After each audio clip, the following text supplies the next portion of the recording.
29th June 2022, The Hindu editorial.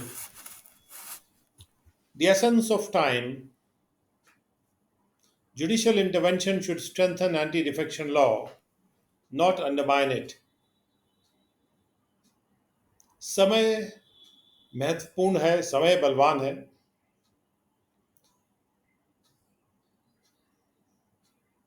न्यायालयों का हस्तक्षेप ऐसा होना चाहिए जो कि एंटी डिफेक्शन लॉ को और मजबूत करे, ना कि उसको नीचे दबा दे। Time is of the essence when it comes to executing political maneuvers to reduce a government to a minority. समय महत्वपूर्ण होता है, समय बलवान होता है जब राजनीतिक तोड़ मोड़ करने की आवश्यकता होती है जिससे कि गवर्नमेंट को न्यूनतम स्थिति में कम कर दिया जाए या गवर्नमेंट का जो मेजॉरिटी है वो माइनॉरिटी में परिवर्तित कर दी जाए। Dissident legislators need time to gather enough numbers to vote out the regime. ऐसे कानून बनाने वाले लेजिस्लेटर्स जो कि डिसिडेंट हैं, यानी कि जो विपरीत पक्ष में चले गए हैं, उन्हें समय चाहिए होता है कि जिससे वो पर्याप्त नंबर इकट्ठे कर सकें किसी भी राज्य को वोट आउट करने के लिए। Ruling parties need to close the window of opportunities soon, often using the threat of disqualification for defection. जो पार्टीज रूल कर रही होती हैं उनको ये ज़रूरत होती है कि मौके की विंडो को जल्दी बंद करें, और अक्सर वो धमकी का इस्तेमाल करते हैं, डिस्क्वालिफिकेशन की धमकी का इस्तेमाल करते हैं डिफेक्शन के लिए। डिफेक्शन यानी अपने पार्टी से दूर चले आना, अलग चले आना, और डिस्क्वालिफिकेशन का मतलब है उनकी अर्हता को समाप्त कर देना, कि जिससे कि वो उस सभा के, लोकसभा या राज्यसभा के सदस्य न रह पाए। It is in this backdrop that judicial intervention in matters relating to disqualifying lawmakers for defection takes place, either buying the dissidents time or allowing disqualification proceedings to go on unhindered. और इसी पृष्ठभूमि में ये होता है कि जो court है, कोर्ट के द्वारा हस्तक्षेप जो किया जाता है ऐसे मैटर्स में जो कि रिलेट करते हैं, जिनका मतलब होता है लॉ मेकर्स को डिस्क्वालीफाई करने से, डिफेक्शन के कारण से, और ये जुडिशियल इंटरवेंशन होता है ऐसे मौक़ों पे, ऐसे पृष्ठभूमि में। या तो इससे जो डिसिडेंट्स हैं उनको टाइम मिल जाता है, या फिर जो डिस्क्वालिफिकेशन की प्रक्रियाएं हैं वो बिना रुके चलती रहती हैं। By its order granting time until July 12 to dissident Shiv Sena legislators in the Maharashtra Assembly to reply to the Deputy Speaker's notice under the anti-defection law, the Supreme Court has effectively made it possible for them to actualize their objective without the threat of disqualification for now. अपने इस order के द्वारा, जिसमें कि समय दिया जा रहा है जुलाई 12 तक का, शिवसेना के उन लेजिस्लेटर्स को, उन कानून बनाने वालों को जो कि डिसिडेंट हैं, जो कि अपने पार्टी से टूट रहे हैं महाराष्ट्र असेंबली में, कि जिससे कि वो डिप्टी स्पीकर के नोटिस का जवाब दे सके एंटी डिफेक्शन लॉ के अंतर्गत। The Supreme Court has effectively made it possible for them to actualize their objective. Supreme Court ने असल में ये संभव कर दिया है कि वो अपने उद्देश्य को असली रूप दे सकें, बिना डिस्क्वालिफिकेशन के खतरे के, बिना डिस्क्वालिफिकेशन की धमकी के, फॉर नाउ, यानी अभी के लिए। जुलाई 12 तक का जो टाइम दिया गया है, इसकी वजह से जो डिसिडेंट शिवसेना रजिस्ट्रेटर्स हैं उनको टाइम मिल गया है। It is doubtful whether the court should have done this in the face of a specific bar on judicial intervention in disqualification proceedings at any stage prior to final adjudication under the 10th schedule. ये संदेहास्पद है कि क्या court को ऐसा करना चाहिए था, क्योंकि एक खास तौर पे रोक लगाई गई है कि कोई भी जुडिशियल हस्तक्षेप नहीं होगा डिसक्वालिफिकेशन की प्रोसीडिंग में, प्रक्रिया में, किसी भी स्टेज में, जब तक कि आखिरी डिसीजन नहीं ले लिया जाता 10th शेड्यूल के अंतर्गत संविधान के 10th शेड्यूल में एंटी डिफेक्शन लॉ के कानून का वर्णन है, जिसके अंतर्गत ये डिसीजन स्पीकर को के द्वारा लिया जाना है या डिप्टी स्पीकर के द्वारा लिया जाना है, और तब तक के लिए ऐसा संविधान में लिखा हुआ है कि जुडिशियल इंटरवेंशन नहीं होना चाहिए। In 1992, Kilhoto Holohan versus Zachilu, a constitution bench, while upholding the validity of the anti-defection law, held that the Speaker's decision was subject to judicial review, albeit on limited grounds. 1992 के इस case में Holohan versus जैचिलू एक संवैधानिक bench के द्वारा, जबकि उन्होंने anti defection law को अपहोल्ड किया, उसको सही ठहराया, उसकी वैलिडिटी को, उसकी वैधता को सही माना, और उन्होंने ये होल्ड किया था कि स्पीकर का जो डिसीजन होता है उसका जुडिशियल रिव्यू किया जा सकता है, यानी कोर्ट उसको रिव्यू कर सकते हैं, लेकिन बहुत ही सीमित ग्राउंड्स पे इसको कर सकते हैं। It also made it clear that this should take place after a final decision, and there can be no interim order except if there is an interim disqualification or suspension. उन्होंने ये भी clear कर दिया था कि ये final decision के बाद ही ऐसा रिव्यू होना चाहिए, और इंटरिम ऑर्डर यानी इसी बीच में कोई ऑर्डर नहीं पास किया जा सकता, सिवाय अगर कोई इंटरिम डिस्क्वालिफिकेशन करना है या कोई इंटरिम सस्पेंशन करना है किसी की मेंबरशिप का, किसी की सदस्यता का। The deputy speaker's grant of just 2 days for the MLAs to reply may have occasioned the intervention. Deputy speaker ने क्योंकि केवल 2 दिन प्रदान किए थे एमएलएस के लिए कि वो जवाब दे सके, और इसकी वजह से शायद यह हस्तक्षेप कोर्ट को करना पड़ा। But it is doubtful whether the court should concern itself with the question now, when it can be decided after the possible disqualification. लेकिन ये संदेहास्पद बात है कि क्या कोर्ट को अपने इस बात से मतलब रखना चाहिए, इस क्वेश्चन से, जब इसको संभव डिस्क्वालिफिकेशन के बाद भी डिसाइड किया जा सकता है।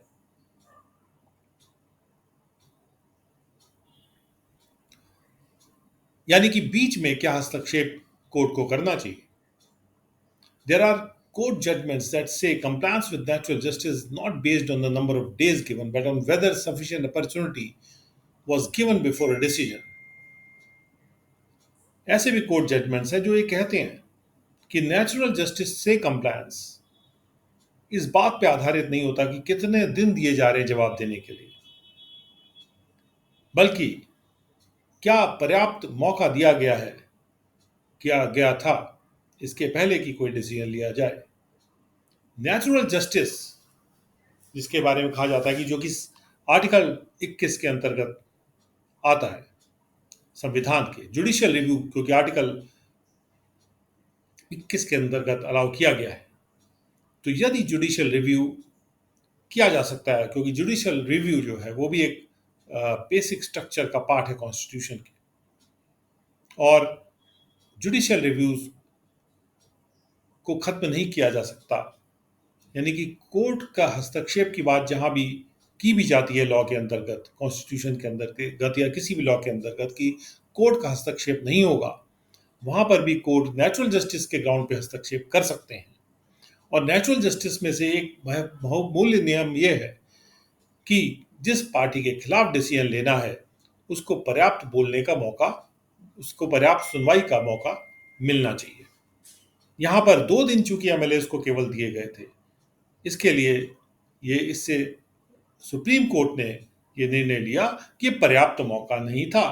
और इसलिए पर्याप्त मौका देने के लिए उन्होंने समय जुलाई 12 तक का दे दिया।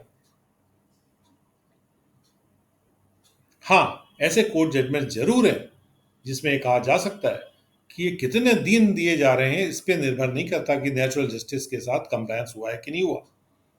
बल्कि इस पे निर्भर करता है कि क्या पर्याप्त मौका दिया गया जवाब देने के लिए।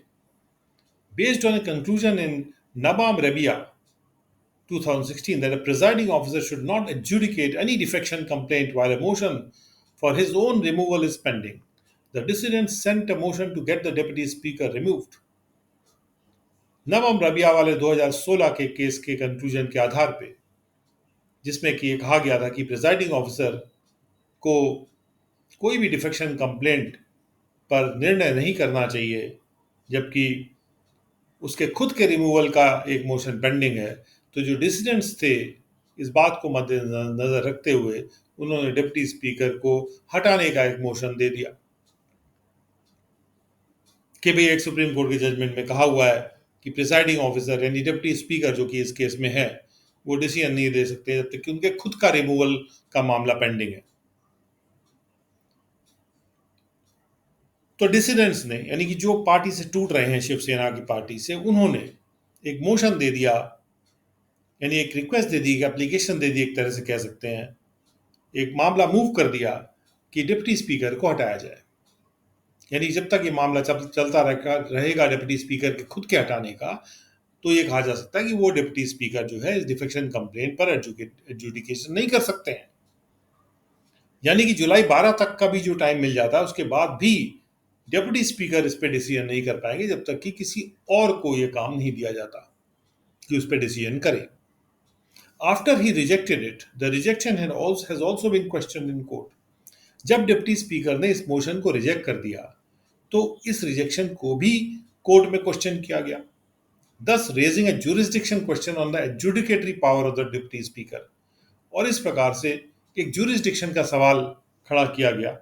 कि क्या डिप्टी स्पीकर इस मामले पर डिसीजन दे सकते हैं, क्या उनका क्षेत्राधिकार बनता है, अधिकार बनता है इस पे डिसीजन देने का। Who of necessity has to decide disqualification questions in the absence of the speaker। और डेप्टी स्पीकर जिनको कि जरूरी तौर पे डिसाइड करना ही पड़ता है डिस्क्वालिफिकेशन क्वेश्चंस को जब स्पीकर नहीं होते हैं। तो motions to remove a presiding officer should not become a ploy to circumvent disqualification proceedings।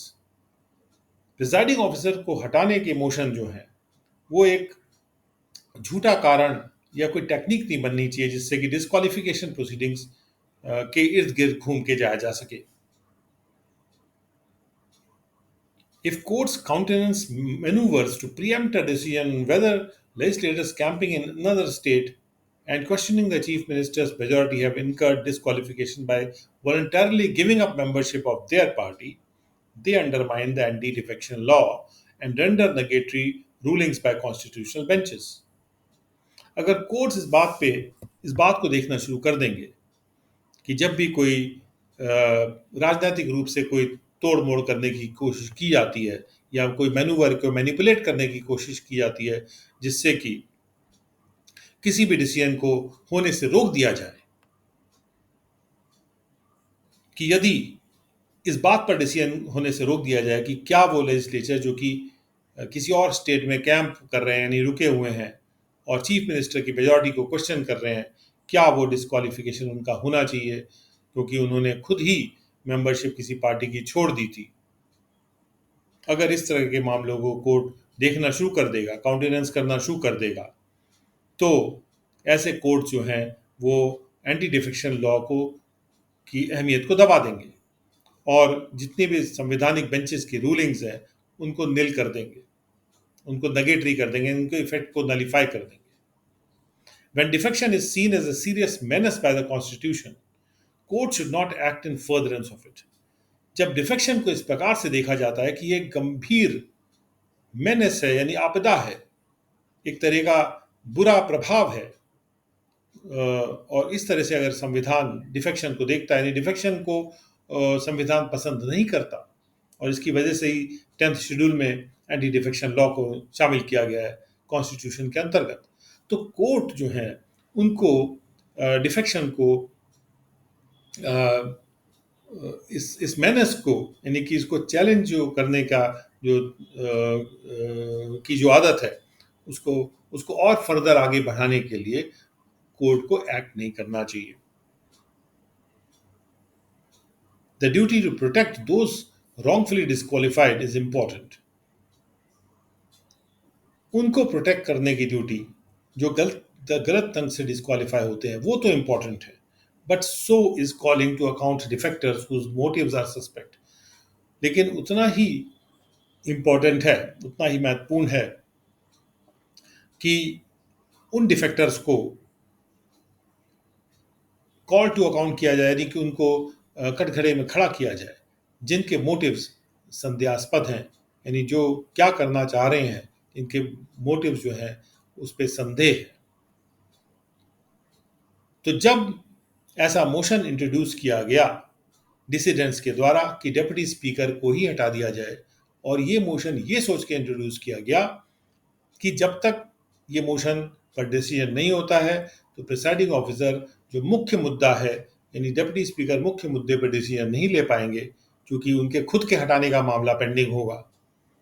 और ऐसे में जब उस प्रिसाइडिंग ऑफिसर ने यानी कि डेप्यूटी स्पीकर ने ये निर्णय किया कि इस मोशन को उन्होंने रिजेक्ट कर दिया, तो ऐसे सिचुएशन में उस रिजेक्शन को भी कोर्ट में चैलेंज कर दिया गया। तो यानी कि जब ये मोशन कोर्ट में चैलेंज होता है, इसके बारे में कॉन्स्टिट्यूशन में ऐसा कोई प्रावधान नहीं है कि इस तरह के मोशन का चैलेंज जो है वो कोर्ट में जुडिशियल रिव्यूज का नहीं हो सकता, या केवल नेचुरल जस्टिस के पॉइंट पे उसका रिव्यू हो सकता है। इस मोशन का रिजेक्शन का रिव्यू कोर्ट में हो सकता है, और इसलिए इस मोशन को का रिजेक्शन को कोर्ट में चैलेंज कर दिया गया। तो एक तरह से ये हो रहा है कि पूरी कोशिश हो रही है डिसिडेंट्स के द्वारा कि डेप्यूटी स्पीकर को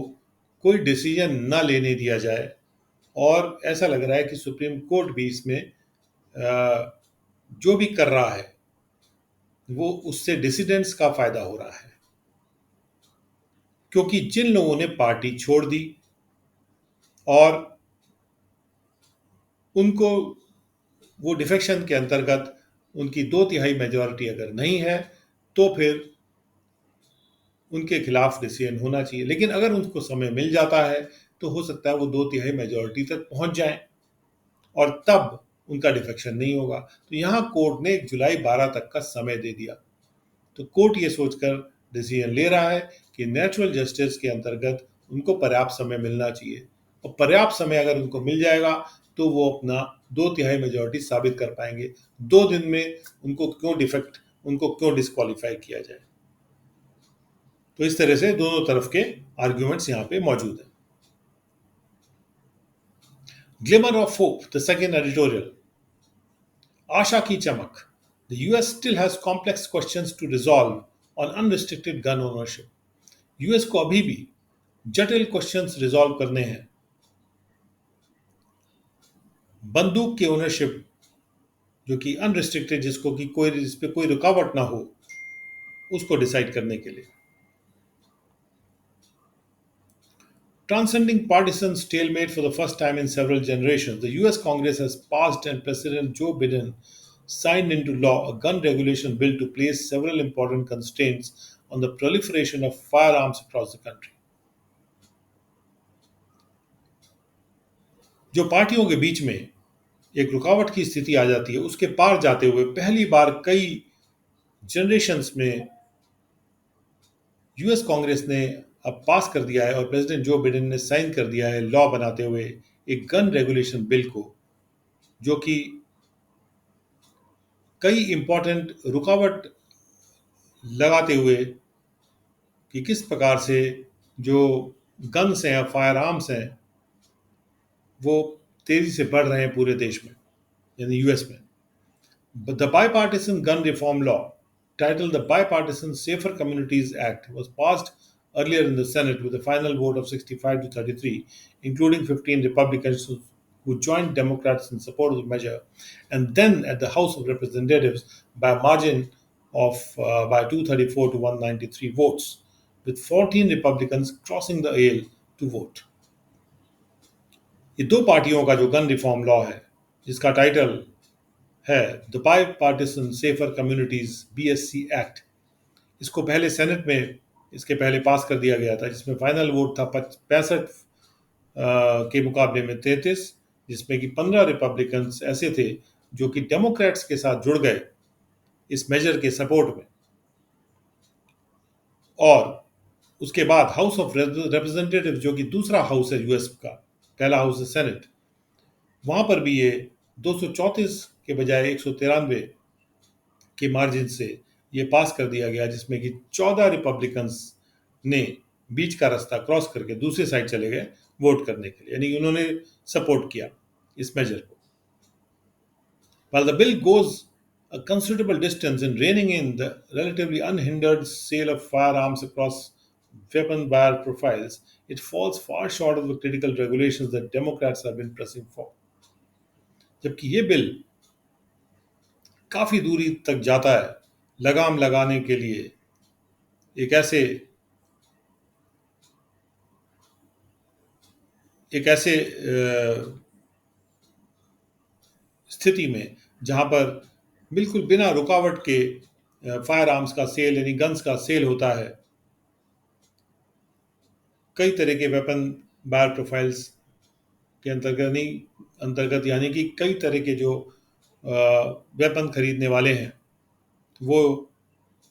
इस गन्स को आराम से खरीद लेते हैं, अलग अलग प्रोफाइल वाले, चाहे उनको गन की आवश्यकता है, यंग हैं, ओल्ड हैं, या क्रिमिनल्स हैं, नॉन क्रिमिनल्स हैं, कोई भी प्रोफाइल का व्यक्ति जो है वो वेपन खरीद लेता है यूएस में। It falls far short of the critical regulations that Democrats have been pressing for. फिर भी काफी दूरी तक तो गया है, लेकिन फिर भी ये काफी कम रह गया है उन क्रिटिकल रेगुलेशंस के, उन बहुत ही इंपॉर्टेंट जो संनियमीकरण के कानून जो लगा आने चाहिए थे, जो जिसके लिए डेमोक्रेट्स प्रेस करते रहे हैं, उसके बहुत कम रह गया है, उससे बहुत कम रह गया है। The law also comes into force shortly on the heels of the US Supreme Court striking down a New York law limiting concealed carrying of guns. ये जो कानून है ये बहुत, यूएस सुप्रीम कोर्ट ने जब स्ट्राइक डाउन किया था न्यूयॉर्क लॉ को, जो कि लिमिट करती थी कंसील्ड कैरिंग ऑफ गन्स, यानी छुपा के जो गन्स को ले जाने को लिमिट करती थी लॉ, उसको सुप्रीम कोर्ट ने स्ट्राइक डाउन कर दिया था। इसके बहुत ही नज़दीक में ये कानून आया है। Nevertheless, the bipartisan character of the bill reflects the best hope for a gradual and marginal shift in the public discourse on gun ownership and its right guaranteed by the Second Amendment of the US Constitution. और इस बात को अगर मद्देनजर न भी रखा जाए तो जो बाईपार्टिसन कैरेक्टर है, यानी दो पार्टियों वाला जो चरित्र है बिल का, वो ये दिखाता है कि जो सबसे अच्छी आशा है कि धीरे धीरे और धीमे धीमे एक शिफ्ट आ जाएगा पब्लिक के डिस्कशन में गन ओनरशिप को लेकर, और उसका जो राइट गारंटी किया गया था यूएस कॉन्स्टिट्यूशन के सेकेंड अमेंडमेंट में कि हर व्यक्ति को राइट है कि वो गन को ओन कर सके, इस मामले में धीरे धीरे एक शिफ्ट आ जाएगा। The fact that such A bill passed both houses of Congress and reached Mr. Biden's desk also reflects the deep shock that the nation experienced in the recent acts of gun violence in the school in Texas and at a New York store. और ये तथ्य कि ऐसा bill दोनों houses में पास हो गया और मिस्टर बिडेन के डेस्क पर पहुंच गया, ये बात भी ये दर्शाती है कि उस डीप शॉक को दर्शाती है जो इस नेशन ने अनुभव किया हाल के जो गन वायलेंस के एक्ट्स थे उसको लेके, एक स्कूल में जो हुआ टेक्सास में और एक न्यूयॉर्क स्टोर में जो गन की हिंसा, गन के साथ जो हिंसा की गई, उससे जो डीप शॉक था वो रिफ्लेक्ट होता है इस कानून के पास होने में। Therein lies the limited scope of the bipartisan gun reform law.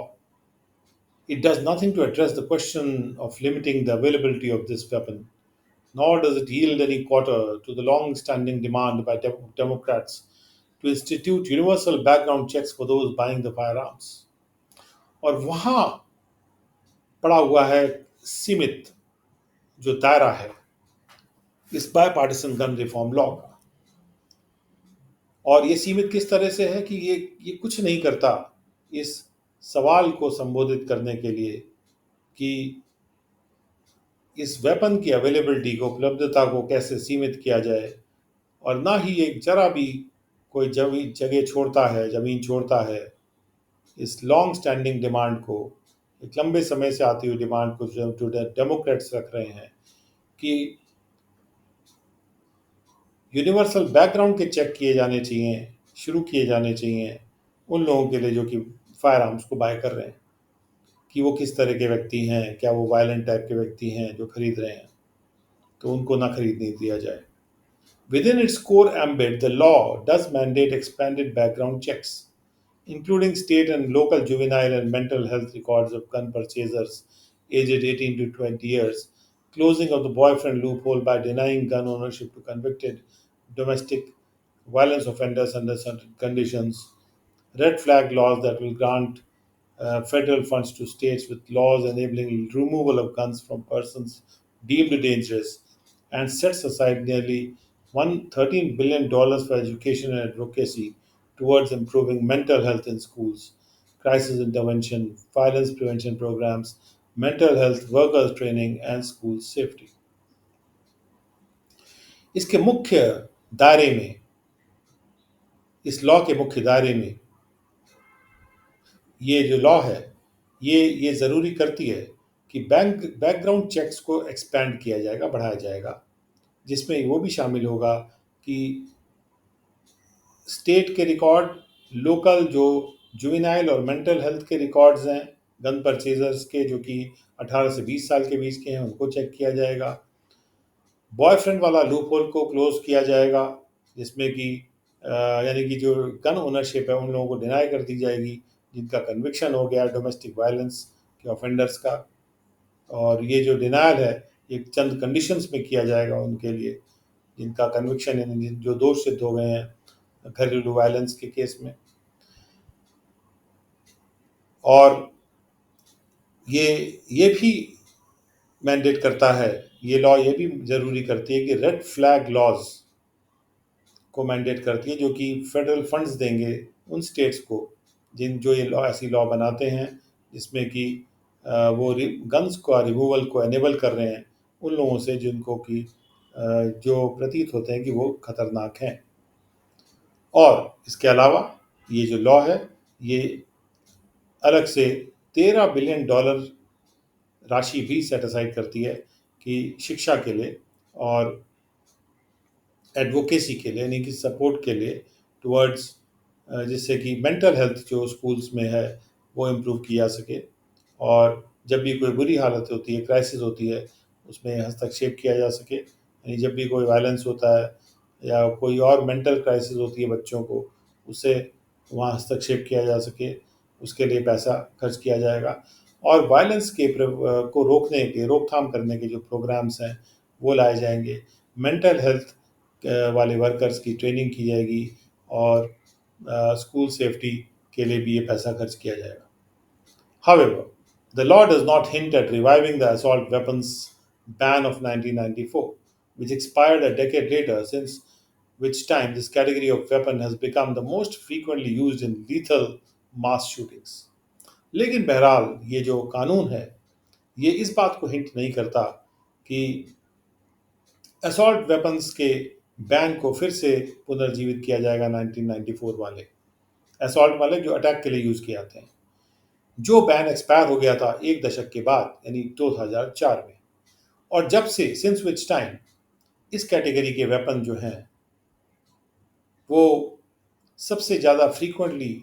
Use weapons बन गए हैं ऐसी मास शूटिंग्स में जो कि लीथल होती हैं, यानी कि मारक होती हैं।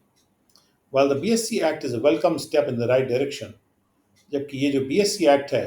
यानी जो by partisan safer communities act जो अभी पास हुआ है, ये एक स्वागतपूर्ण स्टेप है सही दिशा में। The US has a long road ahead, US के पास एक लंबी सड़क है आगे, लंबा रास्ता है, एंड कॉम्प्लेक्स क्वेश्चंस और जटिल सवाल हैं टू रिजॉल्व, जिनको सॉल्व करना ज़रूरी है regarding it's obsession with unrestricted gun ownership, क्योंकि यूएस जो है एक तरह से जुटा रहा है, पागलपन सवार रहा है कि गन ओनरशिप को अनरिस्ट्रिक्टेड तरीके से अलाउ किया जाए before mass shootings in public places stop occurring, जब तक कि ऐसा ना हो कि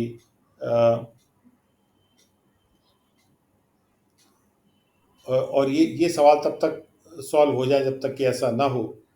कि जो मास शूटिंग्स हैं पब्लिक प्लेसेस में वो रुक जाए होना। यानी जब मास शूटिंग्स रुक जाए होना, उसके बाद भले ही जो ऑब्सेशन है यूएस सिटीजन्स में कि जो फ्रीडम को लेकर, लिबर्टी को लेकर, कि अगर मुझे गन रखनी है तो आप मुझे रोक नहीं सकते हैं, और ये एक तरह का जो पागलपन यूएस के अंदर रहा है, इस क्वेश्चन को भी सॉल्व करना ज़रूरी है। और जब तक कि ऐसी स्थिति आ जाए कि वे मास शूटिंग जो पब्लिक प्लेसेस में है वो रुक जाए। अगर मास शूटिंग ना हो तब कोई गन रखे तो कोई बात नहीं है, ऐसा यहाँ कहा जा रहा है। जबकि गन एक वायलेंस का वेपन है, और गन से बहुत आसानी से वायलेंस किया जा सकता है या डराया धमकाया भी जा सकता है किसी को। तो एक डराने और धमकाने का जो वेपन है, ये सारी पब्लिक में एक फ्रीडम के नाम पे क्यों होना चाहिए। और इस तरह का जो ऑब्सेशन है यूएस के अंतर्गत लोगों में, इस बात का भी सॉल्यूशन कुछ ना कुछ अमेरिका को निकालना पड़ेगा। क्योंकि जब भी देखो कोई ना कोई मास शूटिंग होती ही जा रही है,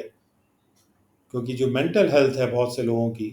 वो इतनी अच्छी या कंफर्टेबल नहीं होती है। इसके बावजूद कि यूएस के पास पैसा है, वहाँ के लोगों के पास